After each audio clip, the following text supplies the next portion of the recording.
Hi, welcome again to Off the Page. I'm Leslie Choice. My guest today is Ravi Ravindra, who is a professor of science and religion, and he's written several books, one called Science and the Sacred, and also Whispers from the Other Shore. Welcome to the show. Thank you. Thank you very much, Leslie. Nice to be here. Now, science and religion have historically been at odds with each other, but in what way can science be a spiritual path? Well, really, in fact, for some of the greatest scientists, and in our own century, more particularly for Einstein, it was a spiritual path. It's useful to just spend a moment to say what makes anything a spiritual path. There is, after all, in the history of spirituality, poetry has been a spiritual path, music has been a spiritual path, really even warriors have followed a spiritual path, pottery has been a spiritual path. So there is nothing to prevent science being a spiritual path. But what makes anything a spiritual path is really largely to do with what is the attitude behind this. Is the attitude primarily self-advancement or self-aggrandizement, self-importance? Then this is not likely to be a spiritual path, because really almost the whole purpose of spirituality is to free oneself from one's ego-centeredness, so that one can see much more clearly what actually exists, rather than always having interference from one's own fears or ambitions or self-importance. So they find so, for example, Einstein, in fact, one of the remarks he made, which could have been made by any great spiritual master, he said, the value of a human being, true value of a human being, can be measured by the degree to which he has freed himself from himself. Yes. Yeah, that's a good quote. Why do you have this particular interest in the bridging of science and religion, Eastern thought with Western Christianity? This idea of linking things that are very diverse. Where does that come from for you? Well, really, in a way, I am born in India, but I live here in the Western world, and I'm married into Christianity, having been born in a Hindu background. So to some extent, it seems to me to be obvious. One is, for example, I naturally wonder what makes the cultural religious background of my own wife, what makes this culture tick. And in any culture, I know this is not a very fashionable thing these days to say, but really in any culture, the central axis of the culture is this religious background, around which even our parliamentary system turns, or around which our justice system, everything turns around this.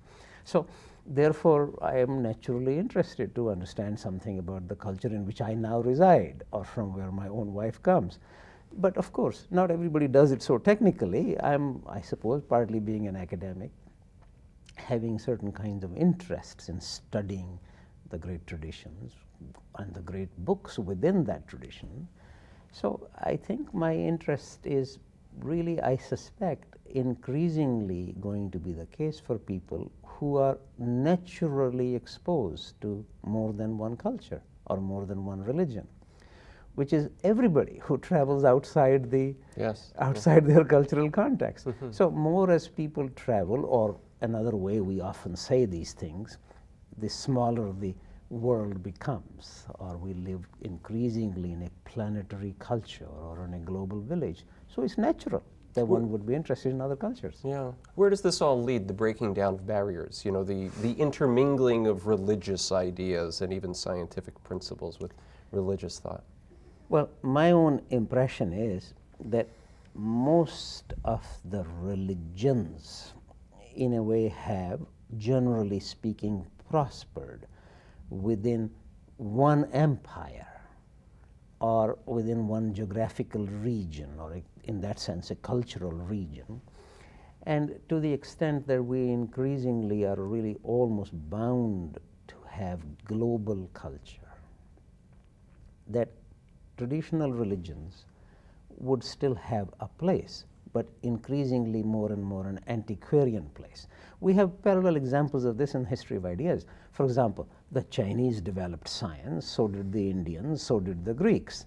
But increasingly, as the modern science developed, finding principles which are transnational In fact, this is one of the important principles in modern physics, for example, or in most of modern science, that the laws that we wish to discover are not confined to China or confined to India or to Britain. Therefore, increasingly, as the attitude is to develop or find laws which are transnational, transcultural, so you no longer now specially emphasize Chinese science or Indian science or European science. We say there is science. I believe a similar thing is going to happen with spirituality. Certainly there's resistance there on several levels, and we can talk about both the science and the Christianity. A fundamentalist Christian would not be very ready to embrace Buddhist ideas. No, well, that is, one needs to have compassion for all people, really, and one of that is naturally one is afraid, something that I have strongly believed in and I have hung everything on it in my life, and suddenly that is not the absolute truth. Sure, this is a little troublesome, but this is nothing new. I mean, when it was proposed that the earth is not flat but is round, naturally people resist. In fact, much more documented is the very important idea that the earth is not stationary and the sun going around it, but the other way around. This was highly resisted by even very important, good scientists. Yes. So this is always going to be the case. There's always resistance, but change happens. What about on the scientific front? You know, the true hardcore scientist, that his belief is in the material world, the physical world, and the laws of physics and science. You know, at what point does that person have a breakthrough to see a religious connection? Well, I think whenever a person actually has almost any emotional experience, which isn't anything so peculiar. I'm not speaking about something very high like a mystical experience. Those are unusual and really very high. However, everybody has experiences of, for example, aesthetics, listening to music or great works of art, or in their own lives, they fall in love. All of this, really, whenever we have anything to do which is person-to-person quality, is not, even though one may understand, for example, you can analyze Beethoven's Symphony 9 in terms of its sine waves and various other functions, but that is still quite irrelevant to actually listening it. Yes. And having the aesthetic experience corresponding to this. So similarly, of course, one could analyze certain neuron firings which are therefore causing one to claim that one is in love. But that still doesn't take away from falling in love. Yeah. Mm-hmm. So my own impression is that really, in a way, and again, one can easily see it, all the great scientists are always aware of the limitations of science.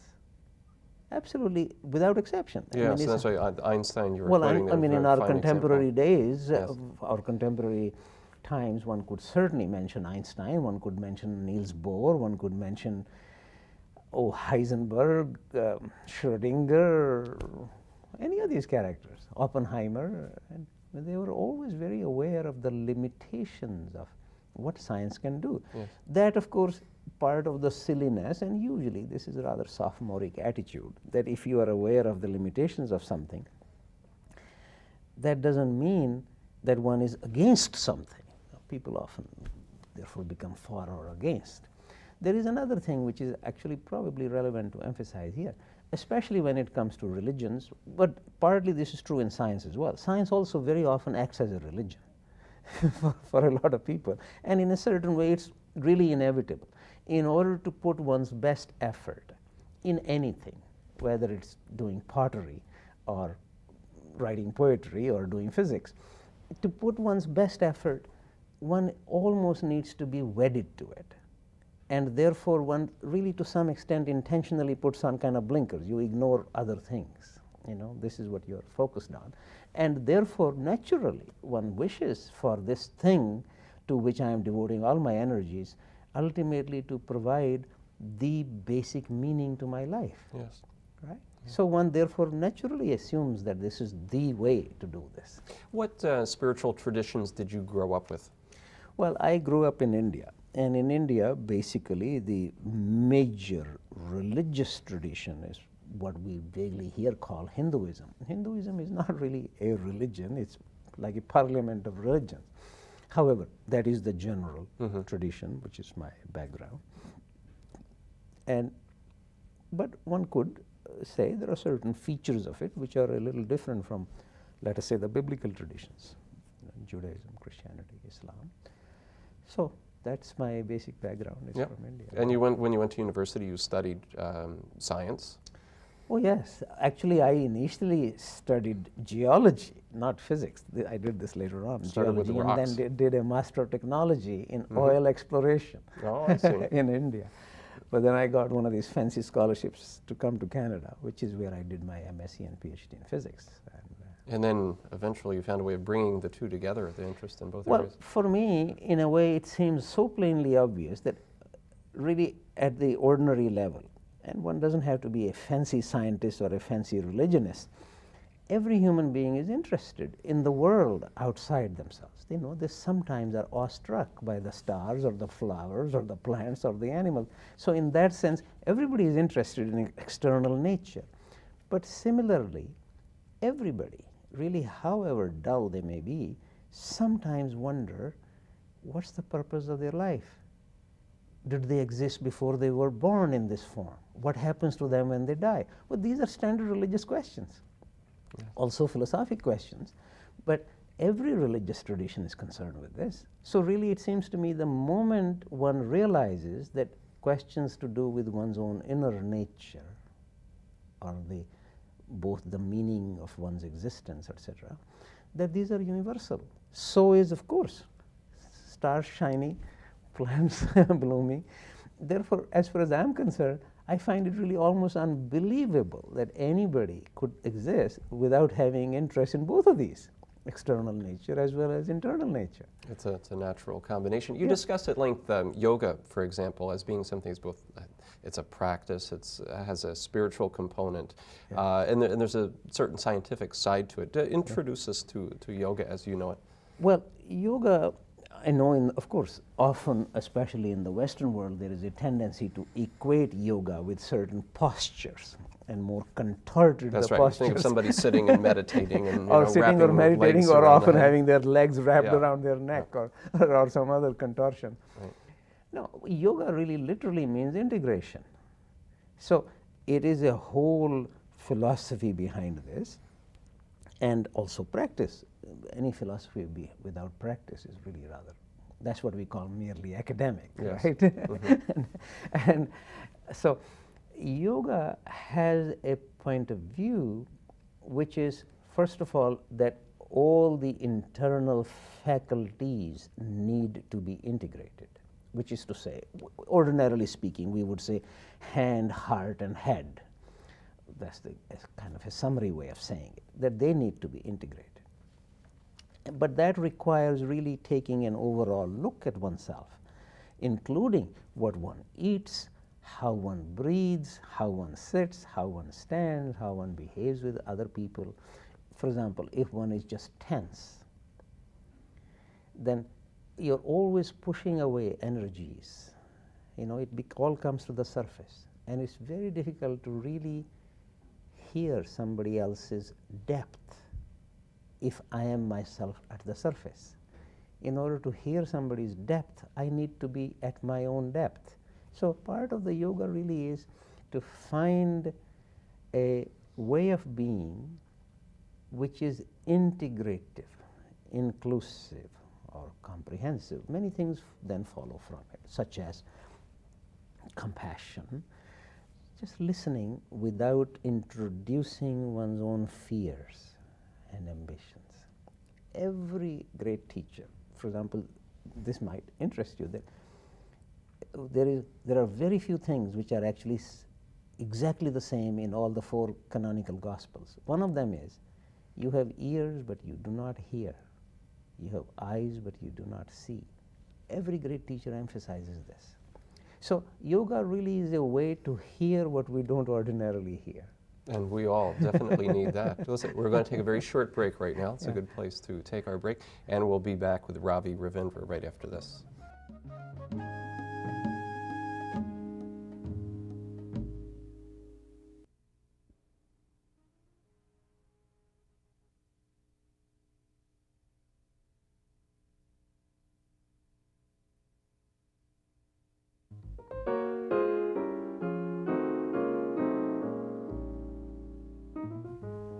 And welcome back to Off the Page. My guest is Ravi Ravindra. Do scientific and Buddhist ideas in particular about the ultimate reality, the ultimate nature of the universe, suggest something about the core, at the core of everything is this emptiness, this nothingness? That's, every time I read about this in a book such as yours or in other places, this is a very fascinating and baffling concept to the Western mind. I wonder if you could speak about that a bit. Well, it's interesting, the kind of emptiness that the Buddhists speak about. Within Buddhism, by the way, this idea was particularly developed in Mahayana Buddhism and by a very great Buddhist scholar and a sage, Nagarjuna, around the beginnings of the Common Era in India. And he developed the notion, I'll even give you the Sanskrit word for it, because it is always translated as emptiness, but something is lacking in the translation. The Sanskrit word is shunyata. Yes. And it's rather interesting. When Buddhism went to China, which was around the same time as Nagarjuna was writing, shunyata was translated as Wu in Chinese.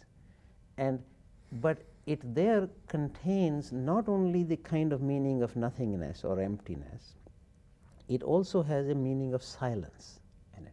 So it has a much more practical approach rather than, if you like, a merely philosophical approach. But in India, the word shunyata literally actually means zero-ness. It's rather interesting, but all the descriptions or great discussion given by Nagarjuna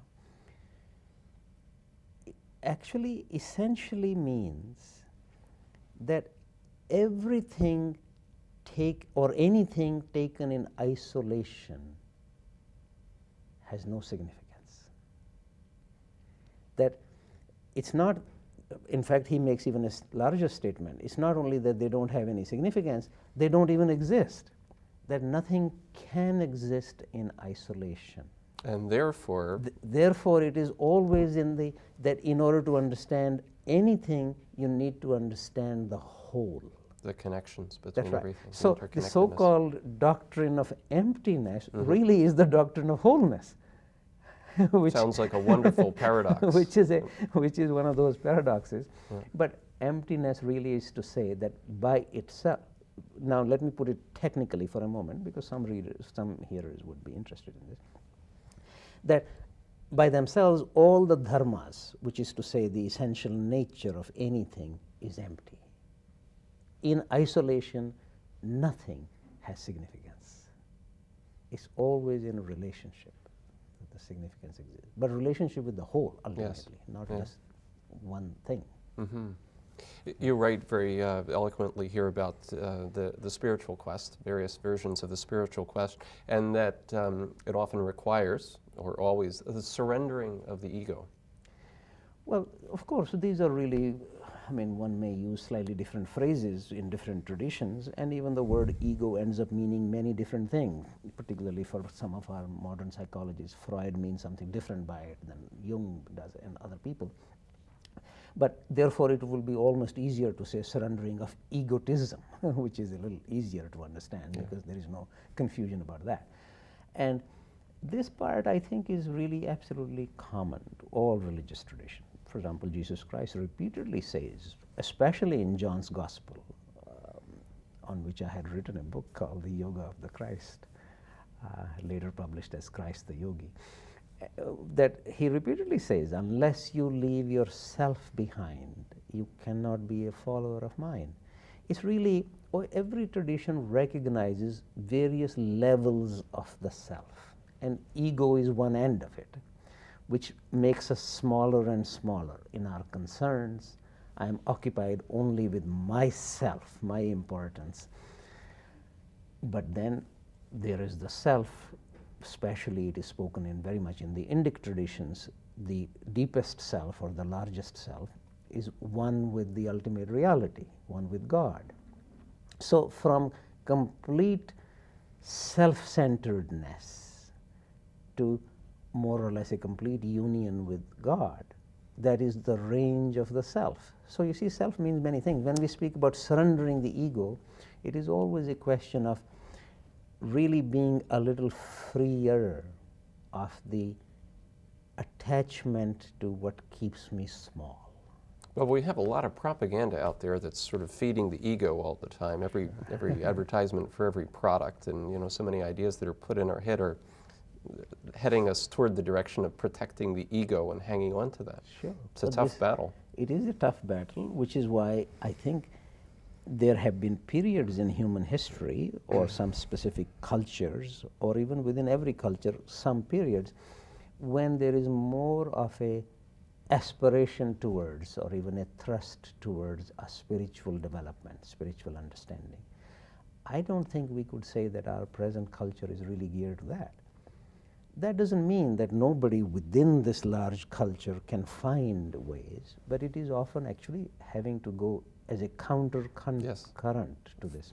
Finding our own way. Which is why really, in fact, well, first of all, great spiritual teachers or seekers, practically every saint in every tradition has been really in the counterculture.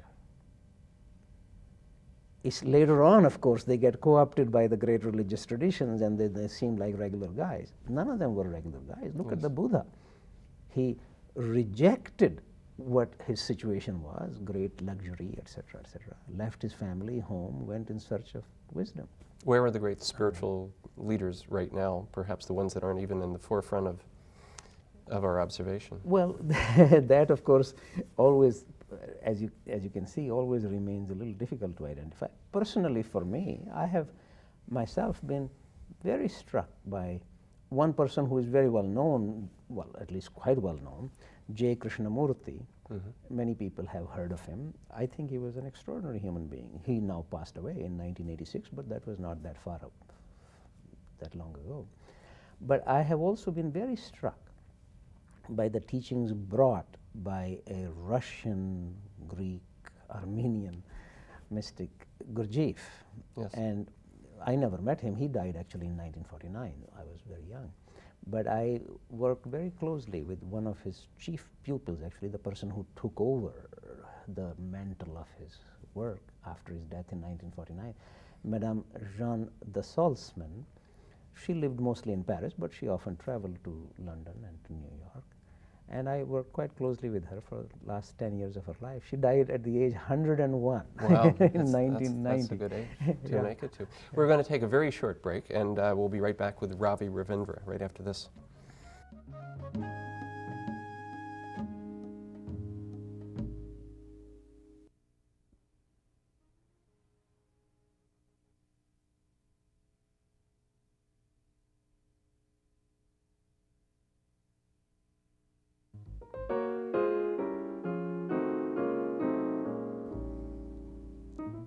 Thanks for watching Off the Page today. My guest has been Ravi Ravindra, author of Science in the Sacred and Whispers from the Other Shore, available probably at your bookstore. Thanks for coming on the show. Dalhousie Bookstore, Dalhousie University Bookstore. Well, there's one place we can find them. Yeah. Thank you. Thank you very much, Leslie. And thanks for watching. I'll see you again next time.